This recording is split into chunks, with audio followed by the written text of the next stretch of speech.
A Ponte Preta vai para cima do Taubaté desde o começo do jogo. E o meia Elvis bate forte e exige grande defesa do goleiro William Menezes. Agora a jogada é pela esquerda. O lateral Arthur cruza e o outro lateral Everton tenta um voleio, mas erra. Em bom número, a torcida alvinegra empurra o time, enquanto o Taubaté só se defende. Contra-ataque mortal da Macaca. Gé dispara e é derrubado dentro da área pelo goleiro. Pênalti. Elvis toma distância, mas bate muito mal e isola por cima do travessão. Só que o meia não se abala e se redime. Ele cobra rápido o lateral, recebe de volta e cruza. A conclusão do zagueiro Matheus Silva acerta ao pé da trave, mas o outro zagueiro Thiago Oliveira, oportunista, toca para abrir o placar. Primeiro gol do Thiagão com a camisa da Macaca. Da Ponte! E aí apareceu para bater da bola Thiago Oliveira. Jogou a bola no fundo do gol. Vem o segundo tempo e o time visitante sai mais para o jogo. E num contra-ataque rápido, a bola sobra para Romarinho bater na saída de Kaique França. Taubaté 1, Ponte Preta 1.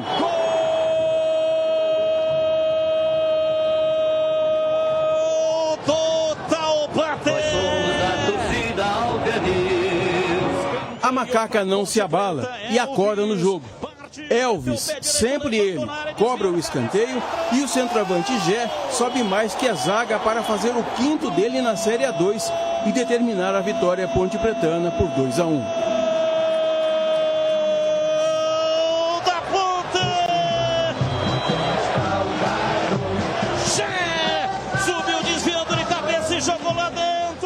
A exibição da Ponte Preta ficou muito longe de ser um primor, mas o time venceu o Taubaté por 2-1, chegou aos 15 pontos, liderança isolada da competição e neste momento da Série A2 é o que, na verdade, o que conta muito mais. Então, muitas vezes parece que é ansiedade, não, é volúpia, é volume, eu quero volume, eu quero volume, eu quero volume. Por quê?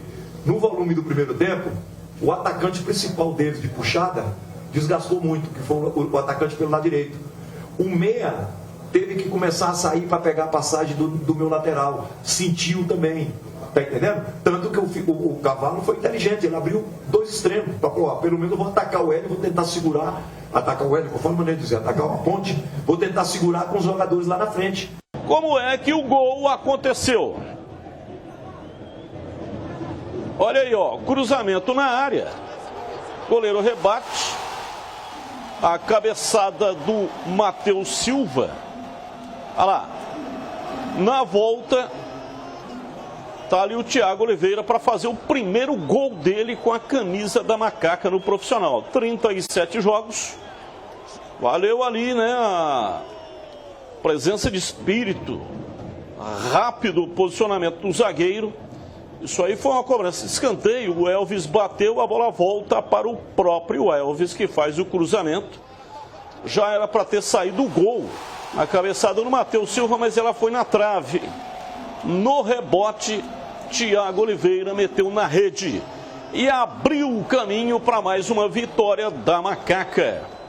Desde 1969, que a Ponte não enfileirava 5 vitórias consecutivas. Lá em 69, a Ponte subiu, foi a campeã, na época se chamava divisão de acesso. E subia só o campeão. Bem, vamos lá, Tigrão, você comentou o jogo pela Rádio Bandeirantes, estamos aqui no quadro A Origem, mas já vamos adiantando aqui os comentários. O que você achou da Macaca? A Ponte fez novamente uma boa partida, não tão vistosa como nós vimos contra o Monte Azul, mas aí também tem a ver com a qualidade, a boa armação defensiva do Taubaté. Primeiro tempo, esse lance foi no apagar das luzes do primeiro tempo, uma das últimas bolas do primeiro tempo. A Ponte fez o gol, depois deu uma esmorecida, passou a errar passes no início do segundo tempo, tomou o gol a 14, o gol de empate do Taubaté, e logo em seguida, 17 minutos, 3 minutos depois, o Gé, nessa batida precisa do Elvis, mas ele sobe muito. Entre os dois zagueiros da equipe do Taubaté, sempre muito bem posicionado, faz o movimento de pescoço correto e bota na rede. A Ponte teve dificuldades. O Taubaté valorizou demais a vitória da Macaca, sobretudo pela sua atuação no segundo tempo. Roberto Cavalo mexeu, deu mais força ofensiva, estava perdendo no intervalo, fez 3 alterações, colocou aí esse Romarinho que fez o gol do empate e a Ponte de pronto respondeu. Teria dificuldades para ganhar esse jogo, mas como respondeu de pronto, aí administrou, se defendeu bem e ganhou a quinta em 5. E eu só queria me pronunciar sobre isso daí, esse negócio dessa estatística, que a Ponte não ganhava 5 em seguida desde 69, não ganhava 5 em seguida, enfileiradas, desde 69, início de temporada. 5 jogos a partir da estreia. Isso. Porque 5 seguidas a Ponte ganhou inúmeras vezes na sua época áurea aí, dos anos 70, final dos anos 70, início dos anos 80. A Ponte chegou a fazer até 10 vitórias consecutivas. Mas essa estatística, ela é referente e ela se valoriza muito por isso, porque início de temporada, todo mundo com a perna pesada, né? Modificações no elenco. Então, desde 69, aquele time que foi chamado de o Expresso da Vitória, que a Ponte não conseguia, no início, enfileirar 5 consecutivas. É uma campanha espetacular, a Ponte é o time a ser batido, vai agora para Novo Horizonte com desfalques, não vai ter o Matheus Silva, né? Provavelmente vai ter que jogar lá com o Tiagão e com o Guilherme Souza, uma zaga que nunca atuou junta, mas a gente espera que essa sequência continue. Parabéns à torcida também, que fez uma grande festa, compareceu em grande número e foi uma mola propulsora, sim, fora das 4 linhas, para empurrar a Ponte rumo a uma vitória importantíssima contra um Taubaté que também fez boa partida, sobretudo no segundo tempo. Vamos lá, CH, sua opinião sobre a vitória da Macaca, placar de 2-1 no Majestoso. O time teve um bom performance combinando os 2 tempos, teve um probleminha ou outro no segundo tempo, mas a Ponte está jogando com muita organização e com muita personalidade, confiança também. Isso para mim tem feito a diferença. Você percebe nos mínimos lances, lance por exemplo de bola parada, o Gé está em grande fase, o Elvis, apesar do pênalti perdido, ele realmente dita o ritmo.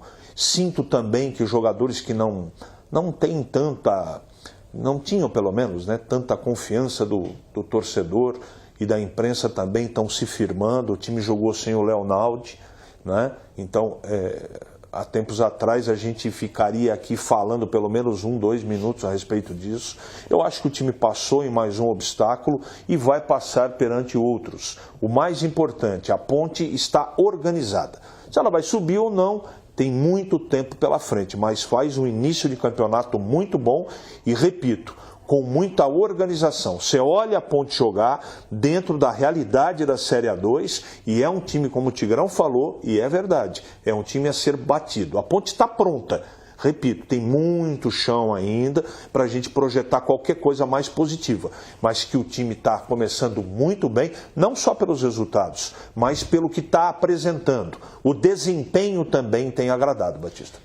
E importante trabalho do Hélio dos Anjos, valorizando a base. Lançou mais um garoto nesse jogo, Maurício. Maurício disputou a Taça São Paulo, a Ponte não foi bem, mas individualmente ele foi bem sim. Jogou com a camisa 10 e entrou um pedaço desse jogo diante do Taubaté. Voltou a utilizar também o Eliel, que há algum tempo não tinha oportunidade. Teve um pedacinho de jogo lá contra o Velo em Rio Claro e voltou a atuar nesse jogo diante do Taubaté. O time terminou com 40% dos jogadores de linha. Você chamou atenção para isso na transmissão. Exatamente. 40%, excetuando o goleiro. Exato. Dos 10 da linha tinha 4. Amaral, tinha o Maurício. Thiago Oliveira, Maurício, Amaral e o outro. Eliel. O Eliel que entrou no segundo tempo. Então, sensacional. Eliel entrou bem, entrou brigando, entrou fechando ali o lado direito de defesa da Ponte, voltando, recompondo. Era um lado forte do Taubaté, estava construindo muito por ali. Inclusive, a jogada do gol começa por esse setor, do gol de empate do Taubaté. Eu acho que essa valorização da base é muito importante. Inclusive, o Maurício acertou um petardo lá de canhota, ele é destro, hein? mas acertou uma bomba com bola rolando, ela passou lambendo ali o travessão, a torcida se levantou para comemorar o gol, ela subiu um pouquinho demais e esse fato realmente merece relevo, essa valorização das categorias de base. E o Thiagão aí de centroavante, né? Do jeito que bateu na trave, voltou, ele... O que chama atenção, chegou né? Batendo. Até o Edu Pinheiro falava isso no jogo aberto da Rádio Bandeirantes, quando eu estava comentando com você e com o Gleger sobre o jogo, os dois zagueiros na área. É que o lance foi de bola rolando, mas a origem foi a cobrança de escanteio, por isso que os dois zagueiros estavam lá dentro. Aí cobrou o escanteio, a bola foi rechaçada, voltou para o Elvis e aí ele cruzou. Então é aquela história, né? Ela, na verdade, foi para a lateral. Ele mesmo bateu o lateral depois do escanteio e recebeu curtinha de volta, né? E nesse lateral que foi batido, ele acerta o cruzamento e aí é aquela história, né? Não era bola parada, mas era uma bola ensaiada também. E os dois zagueiros participaram, né? Um cabeceia na trave, o Matheus Silva, e o outro, o Thiagão, complementa para a rede num primeiro tempo onde a Ponte tentou massacrar o Taubaté, mas o Taubaté se defendeu muito bem. Aí a Ponte perde o pênalti e acha, nesse momento aí, ó, exatamente nesse lance, o gol que abriu o caminho para a vitória. Sobre o pênalti, eu recebi agora na nossa área, Tigrão, alguns torcedores criticando que era o Gé que sofreu o pênalti, era ele que tinha que bater. O batedor oficial é o Elvis, né? A bola parada do Elvis é indiscutível, gente, pelo amor de Deus. E errar faz parte também. Faz parte. Ele participou das duas assistências dos dois gols da Ponte, meu Deus do céu. O Gé é o quarto batedor. Sim. Então, além do Elvis, que é o primeiro... Existe uma determinação, né, Batista? Do banco, né, do comandante. Não, isso aí é no treinamento, né? Já Claro. é esquematizado assim. Claro. O Elvis é o primeiro, aí Pablo Diego é o segundo, o terceiro é o Júnior Tavares. Então, Elvis, Pablo Diego, Júnior Tavares, aí vem o Gé. Isso aí. Então não tinha como é que o Gé vai cobrar o pênalti, sendo que na frente dele ainda tem mais três. Então é importante que o torcedor saiba disso, né?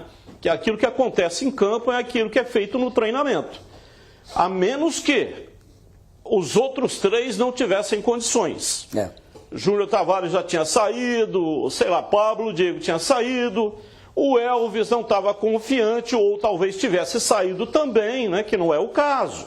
Aí sim, o quarto seria o Gé. Como o Elvis, que é o primeiro batedor, estava em campo, foi o primeiro batedor para cobrar. Então não adianta arrumar polêmica em cima disso, porque é treinado dessa maneira, esquematizado, é orientado assim. E a melhor coisa que pode acontecer é praticar em campo aquilo que é feito no treinamento. Por isso que tem treinamento, né?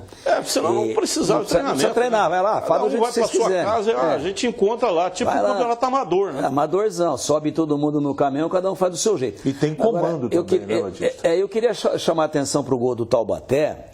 A bola vem aqui pelo lado esquerdo e é cruzada, e ela vai meio distante do corpo do Thiagão, e ele bate na bola, mas não corta, ela fica ali ainda dentro da grande área. E aí ela sobra para um jogador do Taubaté que enrola essa bola pro Romarinho. E aí você percebe aí na imagem que o Romarinho, ele aparece sozinho aberto pelo lado direito no setor do Jean Carlos, que é bom jogador, que entrou de novo fazendo bons cruzamentos, mas ele tem alguma deficiência de marcação. E aí, onde é que está o Jean Carlos? Está aqui no meio da área. Aqui no meio da área de zagueiro.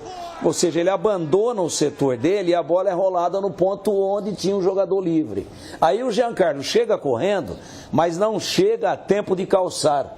E o Romarinho bota na rede ali, tirando do Kaique França. Só uma observação, eu acho que vale a pena, o Hélio que tem prestigiado bastante o Jean Carlos, conversar um pouco a respeito disso com o jogador, conversar um pouco a respeito dessa questão defensiva dele, que é o que está faltando para ele, inclusive, brigar por titularidade nesse time da Ponte. Aliás, sobre a questão do pênalti do Gé, né, na entrevista coletiva, o Hélio dos Anjos estava bem solto. E ele disse que perguntou para o Gé, porque o Gé... Esse é o lance, ó. Olha lá o jogador livre, agora que chega o Jean Carlos, estava no meio da área. Desculpa, Batista. Na coletiva depois do jogo com o Monte Azul, o Hélio dos Anjos falou sobre o Jé cobrando o pênalti. Ele não explicou como é que cobra o pênalti. Não sei se é cavadinha ou é paradinha. Mas ele disse que mata, disse o Hélio dos Anjos, mata a gente no coração. Aí até o Hélio dos Anjos falou para ele: ô Jé, lá com todo o respeito, né, com todo o carinho, mas lá na favela, na Zona Leste, aonde você surgiu lá para o futebol, você cobrava pênalti assim? E o Jé falou: sim, professor. Porque lá o bicho pega, se você cobrar desse... Não, lá eu cobrava assim, então tá bom.